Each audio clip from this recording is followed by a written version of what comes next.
Alexis Wawanolat conduit sa voiture avec plus ou moins sans souci. Si quelque chose se produit, il est assuré.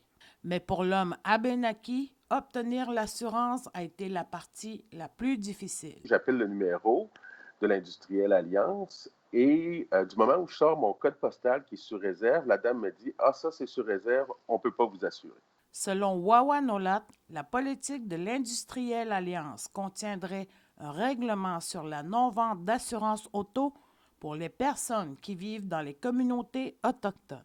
L'Industriel Alliance n'a pas voulu commenter en entrevue, mais dans un courriel a dit que la compagnie a choisi d'être présente dans certaines régions du Québec et non dans d'autres, qu'elles soient autochtones ou pas. Ils m'ont dit que c'était la politique de l'entreprise, puis que c'était comme ça, puis que si je portais plainte, ça passera pas, puis ça donnait rien. Alors, Wawanolat a décidé en 2018 de porter plainte à la Commission des droits de la personne. Parce que c'est ça ici, c'est un cas de racisme systémique. Le tribunal a organisé une médiation entre les parties qui fut un échec. Un autre enquêteur est affecté et plusieurs mois passent. En août, Wawanolat reçoit une lettre comme quoi son dossier est fermé. Wawanolat apprend par la suite sur cet enquêteur Sur son LinkedIn ou sur le site de sa compagnie, c'est qu'en plus de travailler comme enquêteur à la commission, monsieur a aussi une compagnie qui offre des services d'évaluation de sinistres aux compagnies d'assurance. il y a là un conflit d'intérêts, dit Wawanolat. Et s'ensuivent, selon Wawanolat, des demandes d'explication avec la commission. Il reste que nos droits aux peuples autochtones, nos droits aux membres des peuples autochtones sont souvent brimés.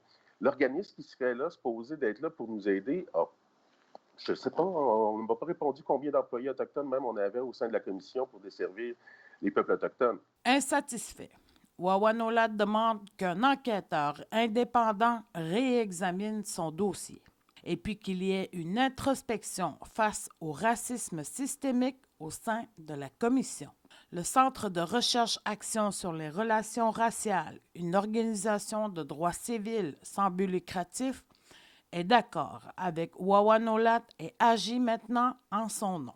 Tu sais, le racisme systémique, c'est pas nécessairement une intention, une volonté, ça peut l'être, ça peut venir d'intention directe, mais ça vient souvent de politiques comme ça qu'on pense faire pour appliquer pour tout le monde, mais qu'au bout de la ligne, ça a un effet préjudiciable, discriminatoire. La commission dit à APTN qu'ils ne seront pas en mesure de commenter sur un dossier ouvert, mais a confirmé qu'il est toujours actif. Sylvie Ambroise, Nouvelle nationale d'APTN, Montréal.